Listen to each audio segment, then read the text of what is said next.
Hello, ladies and gents, boys and girls, people of all ages, sexualities, and identities, and welcome back to another film review. And today's film review is none other than Elvira, Mistress of the Dark. So, what is Elvira, Mistress of the Dark about, you may be asking? It's about a gothic actress who is trying to make it to Vegas. And all of a sudden, she hits a roadblock. She ends up arguing with a producer who pretty much tries to put his hands on her, which fair play to her. And then she ends up finding out that the only way to get her money to get to her show in Vegas is to essentially go to a town and find out the inheritance left for her by her aunt. But little does she realize that she's about to open a can of worms into a world like no other. When Elvira turns up in this pretty conservative town, she finds that she is the odd one out. Not that it's a big shock for her, as she always happens to bring the house down. She books herself into a B&B and tries to see how long she can stay, but luckily when she finds out her aunt's fortune, her aunt has left her a creepy, spooky gothic house.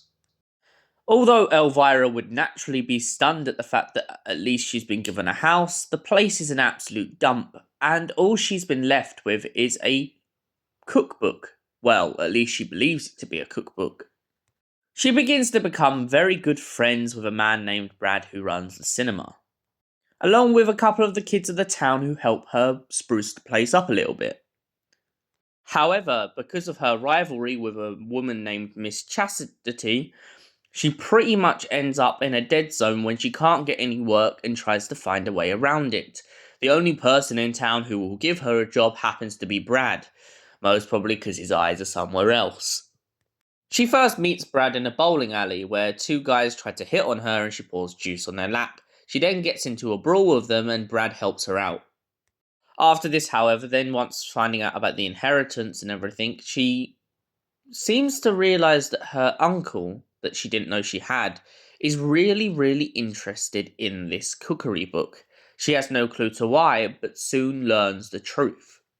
After a failed night at the movies and trying to cook Brad a dinner, she finds herself in a precarious situation in which she discovers that the cookbook that she believed to be a cookbook in fact is a spells book, and whilst trying to make him a lovely casserole, it turns out instead she made him nothing more than a monster in a jar.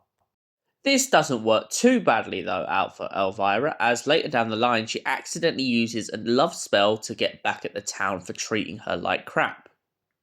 However, the town has other ideas, and the uncle has only one solution to finally get what he wants. Whilst about to be burned at the stake by the town, Elvira suddenly remembers what her aunt mentioned about the power of the ring.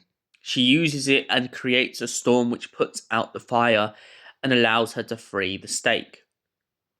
However, after trying to hunt down her uncle, she realizes that her powers are very limited, and her uncle pretty much chucks Brad against the wall.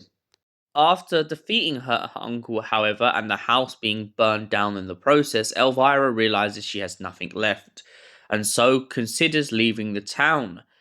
However, the whole town turns up, and out of fear for the fact that they might burn her at the stake again, Elvira starts to get ready to run away. But while standing with Brad, it turns out that they're not all as bad as they seem, and that they have learned from their mistakes. By Elvira destroying her uncle, she is finally guaranteed his estate and will now be able to go to Vegas. Elvira goes and puts on an absolutely magnificent show in Vegas and winks at the camera. So what was my opinion of Elvira? It's a very bold and beautiful film. It takes gothic comedy to a whole nother level.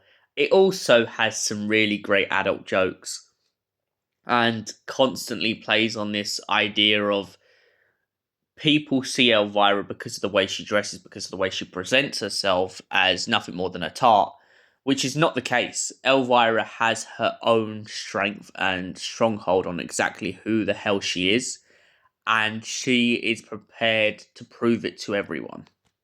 However, this dark comedy also kind of gets her in trouble occasionally, and is the reason why she is constantly having to reinverse herself in the way that she presents herself to others. Overall, this story is magnificent, and I love the way it's told. I also love the little sceneries and jokes about people getting too close to Elvira because of their own natural desires. But then I also like how she pretty much brings a bunch of youngsters who have been locked in a town where they're not allowed to do stuff, they're not allowed to go watch older films, and they're not allowed to go watch bad films, where she kind of finally lets them be free. She wakes them up from this nightmare of a town where everything's boring and the only place that they can go to enjoy themselves is the bowling alley. They can finally go to the cinema and be themselves. And for that reason, I give Elvira a solid 8 out of 10. Thank you for watching, and we'll see you in the next film review. Until then, goodbye, stay beautiful, and have an incredible day.